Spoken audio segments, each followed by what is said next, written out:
Although the Constitution gave Congress the power to raise and support a temporary army, the framers feared a standing army after the Revolutionary War. The overriding purpose of the Second Amendment in guaranteeing the right of the people to keep and bear arms was to maintain a check on the standing army. A well-regulated militia, being necessary to the security of a free state, meant ultimate power must be in the hands of the people. The Second Amendment is very specific about this. It is the right of the people, not the states, to keep and bear arms. Recently, the Supreme Court confirmed this view in the District of Columbia versus Heller, finding the right to keep and bear arms an individual right held by the people, not a collective right, as it's been interpreted previously. The court concluded, Americans have an individual right to possess a firearm unconnected with service in a militia, and to use that arm for traditionally lawful purposes, such as self-defense within the home. Without a doubt, the Supreme Court decision is a victory. Portions of the court document affirm the facts. The individual right to self-defense. Individual rights shall not be infringed. The correct interpretation of a well-regulated militia. But other portions of that same court document contradict the facts. Like most rights, the Second Amendment is not unlimited.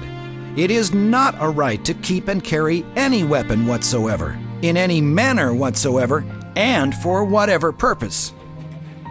Clearly, the controversy is not over. The decision speaks from both sides of the mouth and leaves the door wide open to misinterpretation.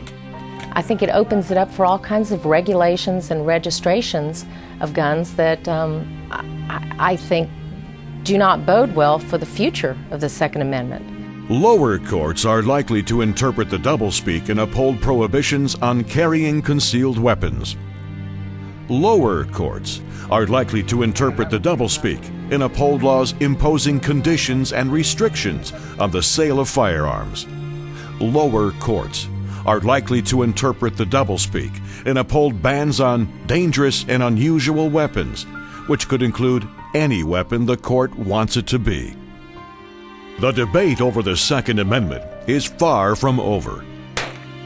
Ultimately, we, the people, must decide what's more important, our unalienable rights or what the Supreme Court decides are our rights.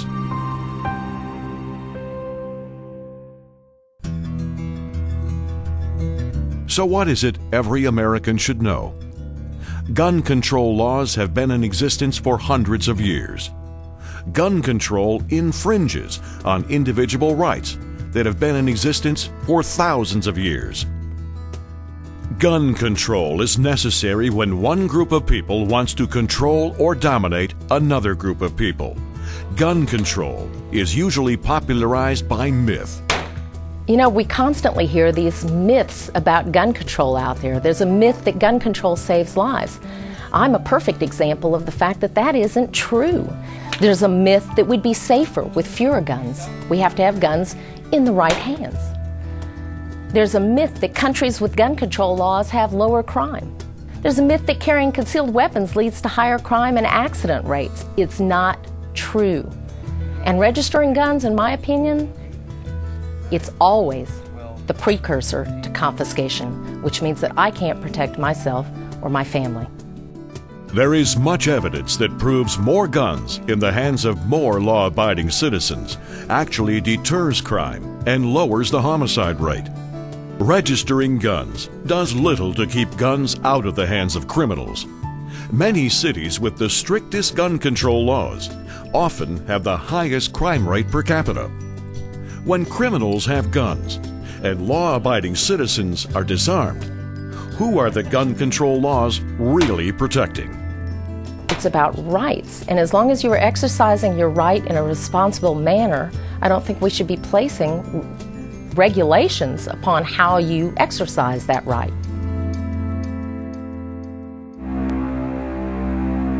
We the people have the unalienable self-right to defend and protect ourselves.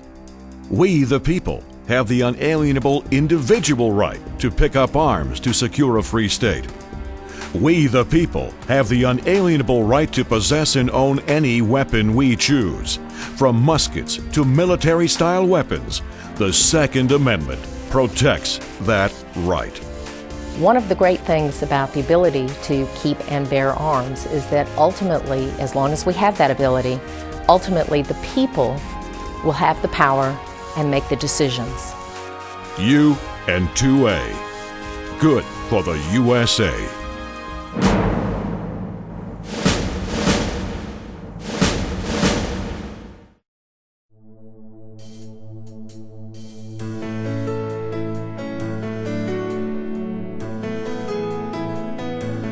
It's your right, your responsibility, defending life, defending liberty, from kings and tyrants, murderers and thieves.